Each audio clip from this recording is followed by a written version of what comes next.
Sir अगर बात की जाए क्रिमिनल एक्टिविटीज़ की, गैंग वॉर की, अंडरवर्ल्ड डॉन की, तो आपका एक खास एनालिसिस रहता है इसमें, आपका एक अपना पॉइंट ऑफ व्यू। आप ये सारा जानते कैसे हैं? आपका पीछे बैकग्राउंड क्या है इसके मामले में? एक आम बंदा तो नहीं कर सकता ये सारा एनालिसिस। पिछली सारी जिंदगी जो मेरी है ना, इसी छप्पड़ में नहाता रहा हूँ मैं। अच्छा। जिसको लोग जो है ना अंडरवर्ल्ड कहते हैं, जो लोग जिस लैंग्वेज से भी जो लफ्ज़ इस्तेमाल करें मुझे वो सूट करता है, कोई इतना मैं बुरा नहीं मानता हूँ। ये दरअसल कुछ इस तरह से हुआ कि मेरी फैमिली बैकग्राउंड जो है ना, मेरे बड़े को मामला दुश्मनी कुछ इस तरह की छोटी उम्र में पड़ गई, भाई कत्ल हो गया, वालिद कत्ल हो गया, तो ये मामला जो है ना मुझे ट्रैक से उतरना पड़ गया। जाहिर है कि मैं कॉन्शियस भी था, अपनी जान को भी बचाना था। वालिद जो एडवोकेट और सीनियर जो कानूनदान थे, उनका मर्डर हो जाना बेटे की पैरवी से, तो उसके बाद मेरा मुद्दई बन जाना, अपने आप को सिक्योर रखना, कारोबार करना बड़ा बंदा ना हो जाता है कि दुकान पे भी बैठे हैं म्यूजिक सेंटर पे और साथ वालिद के कत्ल की पैरवी भी कर रही हैं। दुश्मन बड़े ताकतवर थे, तो वो फिर जो है ना, मैं ज़ाहिर है कि बंदा उस तरह की कंपनी बनाता है ना कि बंदे को पता होता है कि मैंने बदला लेना है, तो बंदा डेफिनेटली फिर उसी तरह के स्टूडेंट्स दोस्त होते थे, रईस कालिया वगैरह, असद प्रीत छोटे भाइयों की तरह था, और काफ़ी ऐसे दोस्त और भाई थे, उनके साथ टाइम पास होना शुरू हो गया। फिर मैं बदला लेके जेल चले जाता हूँ। जब मैं 1996 में बाहर आता हूँ तो ज़ाहिर है मुझे इमाम मस्जिद तो मिलने नहीं आने थे। वही लोग जो जेलों में मेरे साथ रहे उन्होंने आना था। तो फिर इस तरह जो है ना, फिर जब वो लोग आते थे उनके साथ मसाला गार्ड होते थे, तो देखने वाले लोग यही समझते थे कि ये क्रिमिनल है। हालांकि क्रिमिनल जो होता है ना, वो बंदा होता है जो कोई मंशियात बेचे, जो कोई जुए करवाए, कोई रंडीबाजी करे, कोई इस तरह गड्ढे जिसे बना रखे हों। तो मेरे ऊपर केसेस जो है ना, वो अजीबो गरीब किस्म का, पता नहीं कैसे कैसी दफा दूर भी लगी हैं। लेकिन मैंने कभी जो है ना ये नहीं कहा कि मेरे ऊपर वो क्यों दफा लग गई हैं। मैंने केस को जो फॉलो किया इंटरमली, केस पूरा जो है उसको मैंने परसू किया। मैंने एंड तक 2 साल 1.5 साल उसकी तारीखें भुगती और अल्लाह ताला ने मुझे बाइज्जत बरी कर दिया। लोग जो है ना ये समझते हैं कि जो बंदा बदला ले लेता है ना, वो लोग उसको भी क्रिमिनल कहना शुरू कर देते हैं। तो फिर इस पॉइंट ऑफ व्यू से उसके बाद आपको पता किसी फंक्शन पे चले जाते लोग झींगा लाला पीछे लगा देते हैं, तो वही चीज़ें लोगों के ज़हन में आता है कि ये लोग अंडरवर्ल्ड है। हालांकि अंडरवर्ल्ड का क्या काम है? अंडरवर्ल्ड तो वो है ना, मुझे ढूंढ रहे ना, मैं आपको मिलूँ ना। आपने कहा जी पॉडकास्ट, मैंने कहा जी आप आ जाएं, तो फिर मैं अंडरवर्ल्ड तो ना हुआ। किसी अंडरवर्ल्ड के बंदे का काम ही नहीं है कोई स्क्रीन पे आए।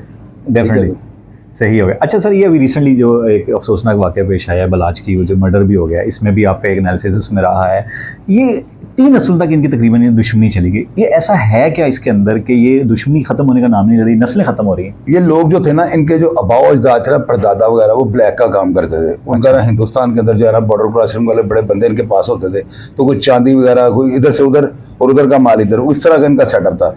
उस वजह से जो है ना, जो उस दौर के पुलिस अफसरान थे जो 80 की दहाई में, चौधरी सदीक, सुल्तान गाड़ा, ये बड़े बड़े तगड़े पुलिस ऑफिसर थे। अच्छा। ये वो थे जो बंदों को चीरू पाड़े करके इनको दरियाओं में फेंक देते थे।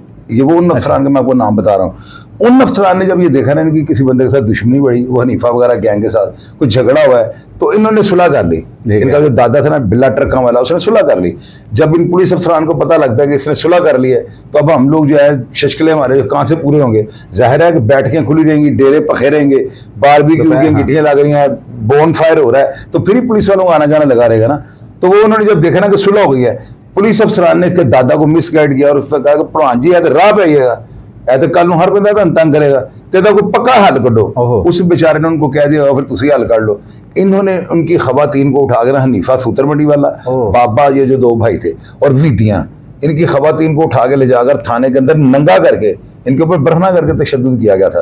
और जब ये तशद्दुद हुआ है, उसके बाद वो जमरोद गए हनीफा और बाबा, वहाँ पर उन्होंने अपने पंजे जो गाड़े हैं, अपने रहने की जगह बनाई है। भोला सिनारा के पास जाकर वो रोए पिटे हैं कि हमारे साथ ऐसा हो गया। और वो पाकिस्तान की हिस्ट्री का सबसे खतरनाक इश्तिहारी था। वो पहला पंजाब का इश्तिहारी था जिसने इलाका घर जमरोद के अंदर अपनी जगह खरीद कर घर बनाया।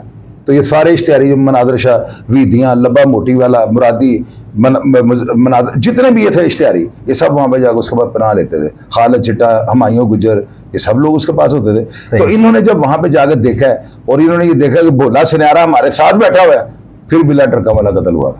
सही। सो ये अब तीसरी नस्ल तक भी चला गया ये वाला सिलसिला। ये तीसरी नस्ल, दुश्मनी भी तो तीसरे घर से है ना। हाँ। हनीफा वगैरह तो खत्म हो गए, वो दुश्मनी तो खत्म हो गई। ये बिल्ले के जो थे ना, बिल्ले ट्रक्का वाला का गनमैन था हनीफा। उसके बाद टीपू की बारी आ जाती है। जब टीपू की बारी आती है तो पहली लड़ाई पुलिस ने लगवाई, दादा पुलिस ने मरवाया है अपनी आग जलाने के लिए। दूसरा जो मर्डर होता है ना, ये चुतराहट का मर्डर था टीपू का। वो वजह क्या थी कि एक घर है ना, आपने अब लाहौर शहर के साथ ताल्लुक रखते हैं, आपको पता होगा, यहाँ पे ना प्रॉपर्टी डीलर जो थे ना ग्वाल मंडी के अंदर या ग्वाल मंडी में या शालमी में, उन्होंने एक घर देखा है घर है एक कनाल का या 10 मरले का, वो जगह दे के ये पहले आए तीफी बट के पास, पहले ये जाते हैं गोगी बट के पास जाते हैं, और जब ये उनके पास जाकर उनको ये बताते हैं ना कि जनाब एक 10 मरले का घर है, सानू 30 पैसे लभ रहा है, इनकी बॉडी लैंग्वेज होती है 20 पैसे लै दिए, 25 पैसे लै, लालच देते हैं। अच्छा। उन्होंने ओके कर दिया। अब ओके करने के बाद ना उन्होंने अपने बंदे भेजने, प्रॉपर्टी डीलर तो चला गया रेट बता के, अब वो जाने के बाद ना बंदे इनके अपने जाते हैं, जाकर पैमाइश करते हैं, जगह का डाटा निकालते हैं, जाहिर है कि उनका ये नहीं होता कि हम इसे खरीद के ना इसे बेच देंगे, ठीक है। तो इस पॉइंट ऑफ व्यू से बंदे भेज देते हैं। बाद में पता लगता है वो सौदा उन्होंने टीपू को जो है दे दिया। टीपू के बंदे वहां पे कब्जा लेने के लिए आते थे, तो उनके बंदे वहां पे पहले खड़े होते थे। तो यहां से जो है ना ताकत का मुजाहरा और चुदराहट का जो है ना रपड़ शुरू हो गया, और यही चुदराहट जो है ना आज तीसरी नस्ल को लेके बैठ गई।